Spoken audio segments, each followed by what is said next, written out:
Okay, Music 198. This is a video covering the basics that we talked about yesterday in Logic Pro to help you get started and make sure you're able to do your homework assignment. Okay? So, first of all, just to cover the bases about saving and setting up audio. Okay? What you need to do is two things. When you open Logic, you will probably see this window, but you may see a different window, and I need to point out why that's happening. So before you begin, you want to make sure, well, first I have to make a project, okay? So I'm going to choose empty project. Just another thing too, your Logic looks a little bit different than mine because I have the latest version, which has some new features. So actually this page that I'm showing you right now even looks a little bit different. This live loops thing is missing in the MIDI lab, okay? So I'm going to choose an empty project, say choose, and it's going to ask me right at the beginning what type of tracks I want to make, okay? The two tracks we're going to be using in this class are really just software instruments and audio. We may use the drummer some, but these are what we've been talking about so far. Audio tracks take audio files, as we know, and MIDI tracks take instruments, right, and play via MIDI, okay? So I'm going to just choose audio for now, say create, okay? And the next thing I need to do is that remember every application for sound has its own inputs and outputs, okay? So I need to make sure that my inputs and outputs are correct. Now, for the most part, they probably will be correct just because it's going to select the last interface. But if it's not, if you do not hear sound out of the headphones, you're going to go up here to Logic Pro, go to Preferences, okay? Select Audio, and then in this window, my inputs and outputs are right here, input and output. As you can see, mine right now is choosing Black Hole, which is a virtual input that I use.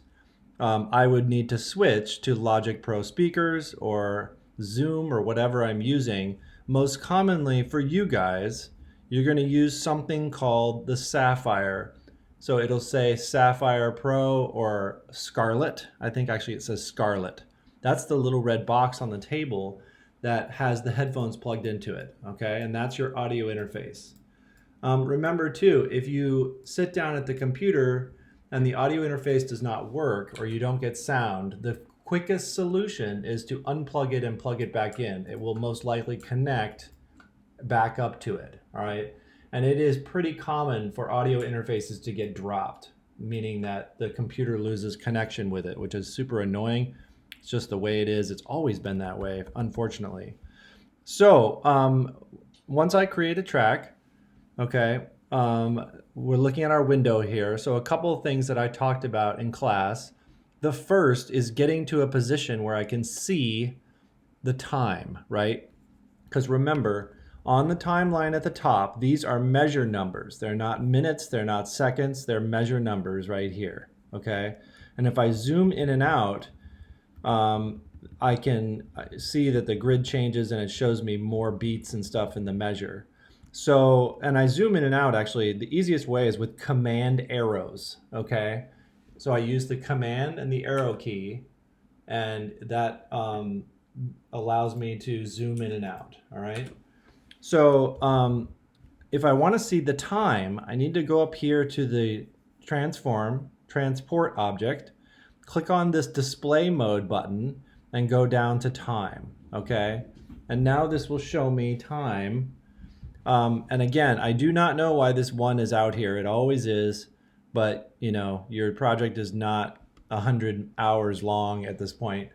It's no time, okay? So this is what you need to pay attention to in terms of timing. It needs to be 30 seconds, your project, okay?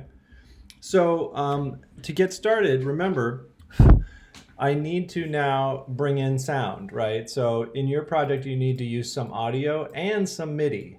And so the idea here was that I was going to bring some audio in, and I'm going to do that in a very simple process of just clicking and dragging and bringing it in, okay? So all I'm going to do is navigate to a source. So let's do this. I'm going to go to freesound.org, right? Because that's the website that I gave you. told you to use. And again, you don't have to use this website. You can use any website you want to find sounds. You can use pre-recorded sounds. You can use the sounds that I gave you for the drum kits, remember, for our drum kit assignment. So feel free to use any drum samples you want, or any sounds you want for that matter, in this project. You can record things if you want as well, using your phone even. It's entirely up to you what you do with it, okay? So, all right, so on freesound.org, I'm going to log in, and again, logging in, this is the password and the username, Oswego_music, and that is going to get you to the Oswego account. It doesn't cost any money, but that way you're able to download files, okay? So, and if I want to download some files, what I need to do is select individual things. So I'm going to search for a sound. Let's use thunder again, okay? And you can see again, it's going to pop up a bunch of different files, okay? Now, students have already had some issues in class with audio files not working and not being usable. And the reasoning for that is that they're choosing formats that are a little bit unusual and don't work in Logic, okay? Now, I can convert any file to make it work in Logic, but you're better off to just download files that are going to work, okay? And so let me explain what that means in terms of files. So if I click on this file here, it will open it up in this window. And over here, it's going to tell me what type of file it is, a WAV file, an AIF file, or an MP3. So those are the three file types you really want to use only, okay? So what we don't want to use are things like OGG files or FLAC, F-L-A-C files, .wav, .mp3, and .aif are always going to work in Logic. So, you know, just to avoid any problems that you might run into, you're best off to just use that file, those file types, okay? So the next thing we're going to do is I'm going to download this file, okay? And actually, I probably want to listen to it first. Okay, not too bad. There's a lot of noise in there, but it's just an example. So I'm going to click on download here, okay? And it's going to download the file. And on a Mac, it's going to drop this, and on a PC actually, it's going to drop this into the downloads folder, okay? So in the downloads folder, I'm going to select the file once it's finished, or I'm going to move it into Logic. So man, it's going slow here, 8 megabytes. I actually do have really good internet at home, but apparently it's not that good. So we're still downloading, halfway there.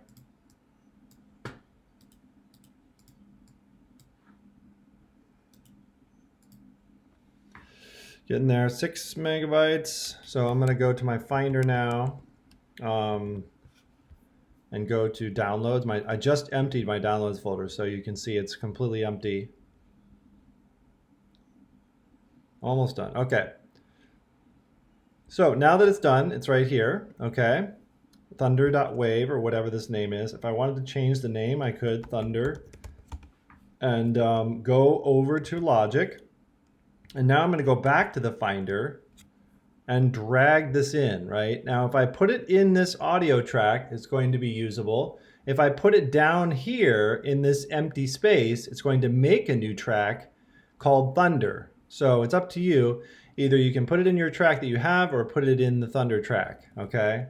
Now, one thing to remember is that if I have a software instrument, right? Software instruments do not support audio files, right? They play MIDI. So if I try and drag this into a software instrument track, I will get an error, right? Audio, not an audio track. Drag green loops here, right? So it wants me to put a loop in there instead. So I'm going to put this up here or down here, one of those two places to make this track work, okay?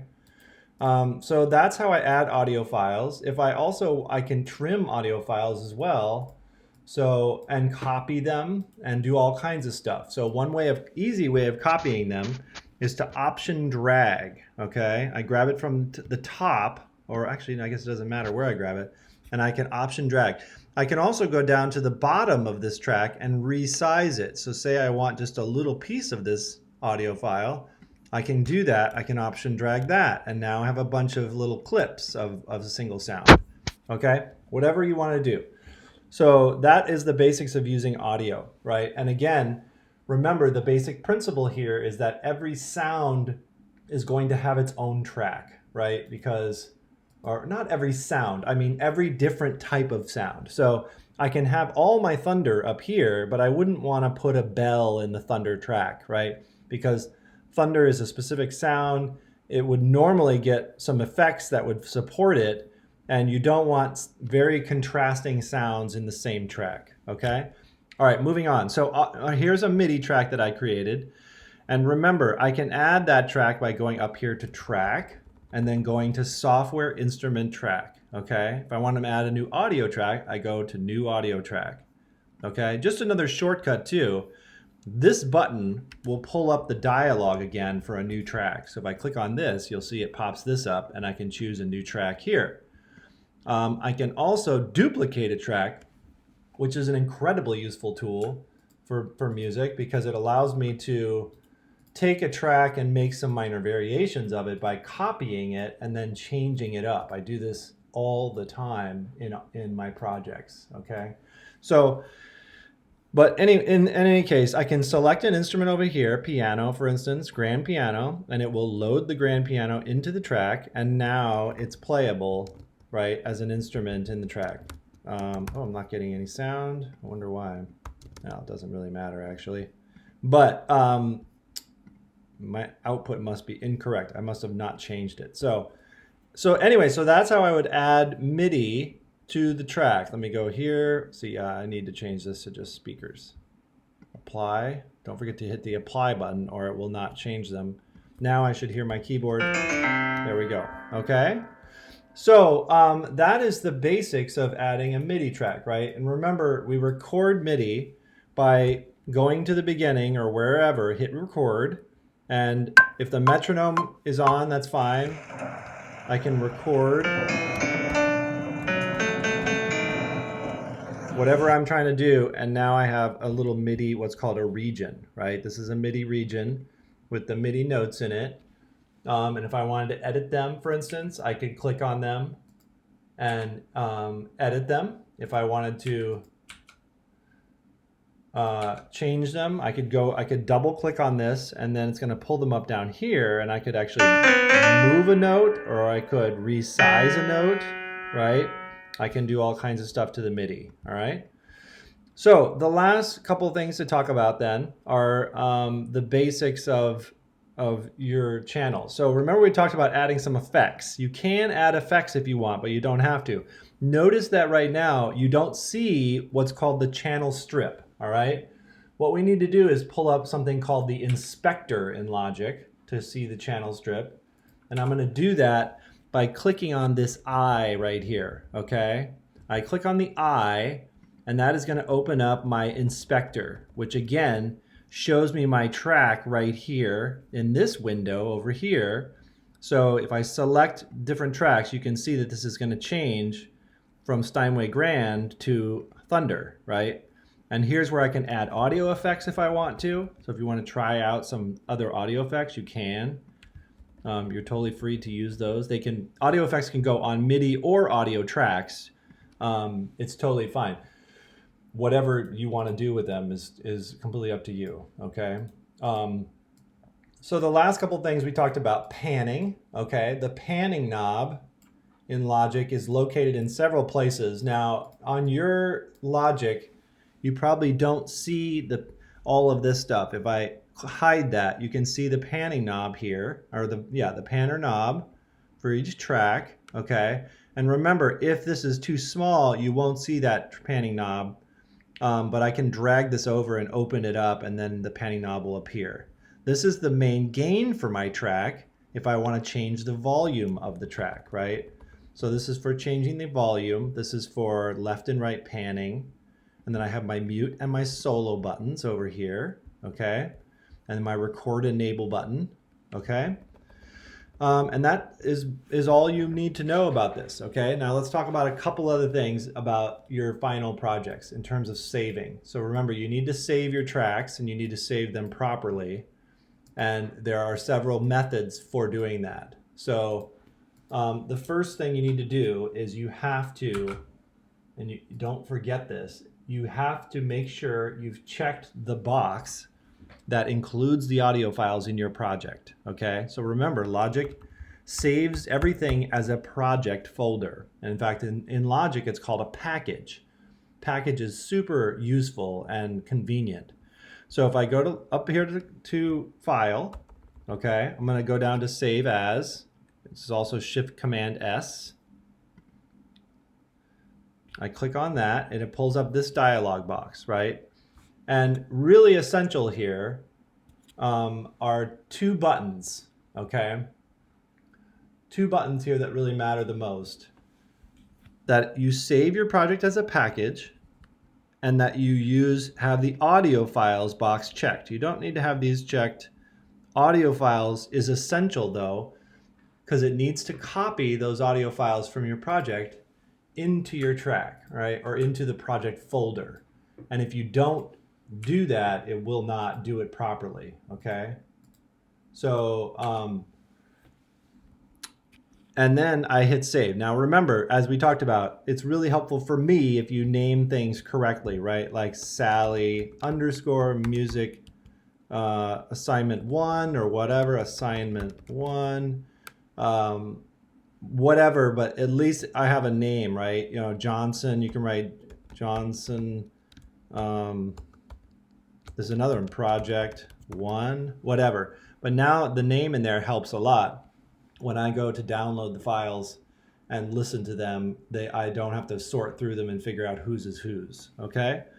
So then I hit save, and it's going to save wherever I put it. Now, it's going to put it in this Logic Bounces folder, which you probably don't want. You probably just want to navigate over here to the desktop and drop it on the desktop so that you can upload it for the assignment, okay? Now I'm going to put an assignment folder up for you to put it on Google Drive, just like we've been doing with everything else, okay?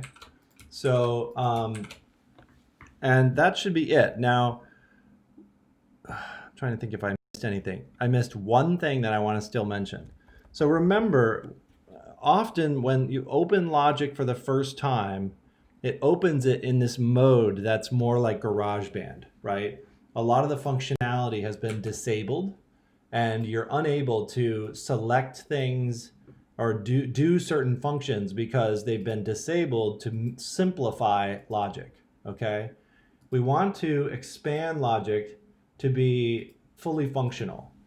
And so I recommend, you know, you'll quickly realize when you're in GarageBand mode, and I can show you how you can tell. If I click on, Preferences, Advanced Tools, okay? So if I go to Logic, Preferences, Advanced Tools, Logic in GarageBand mode looks like this. Now the easiest way to tell, I know it looks exactly the same, are these brown bars along the edge. See the brown bars, a little wooden bar? So if you see the little wooden bars, it's most likely in GarageBand mode, okay? Doesn't mean it won't work, but it's not fully functional, and some of the tutorial stuff that I'm giving you will not be there because you've got the wrong, you're missing buttons, okay? So, and another thing that's usually on are the tooltips. Now, these are super, they've changed this a little bit. For you guys, it shows a constant yellow box like this one, right? You saw that yellow box pop up. It shows it everywhere. So if you want to hide that yellow box that's always coming up, you're going to click this button right here. Now, the newer version of Logic has this quick help box instead, which is nice. So to get rid of the yellow box constant popping up, click on this button. And then if I want to use Logic in fully functional mode, I'm going to go to Logic Pro, Preferences, Advanced Tools, Show Advanced Tools, and then all of these will probably be unchecked. I can just click this button here that says Enable All, okay? And that will make Logic switch into fully functional mode, and it'll be the way it should, okay? Now, that you probably only have to do that once, and then it will stay that way for a while at least. So that's useful. But just remember that if you don't see logic working completely, that's probably why. Okay. Okay, I think that's all I want to cover in this assignment. So this is going to be due on Tuesday at by class time, right? Which is at 4:20. So please have your project finished and turned in by 4:20 on Tuesday, which is what I'll put in the Google Drive or Google Classroom assignment. Okay. And if you have any questions, send me an email. You know, I really recommend you do not leave this to the last minute. If you do, you know, if you come up with a problem, you're not going to be able to get help for it. Okay, so get an early start. You're new to this program. You're bound to come up with problems, and I can't help you at the 11th hour. So try and have it done earlier, or at least started. So if you come across problems, you can get help with them. Okay. All right. Talk to you soon. Bye.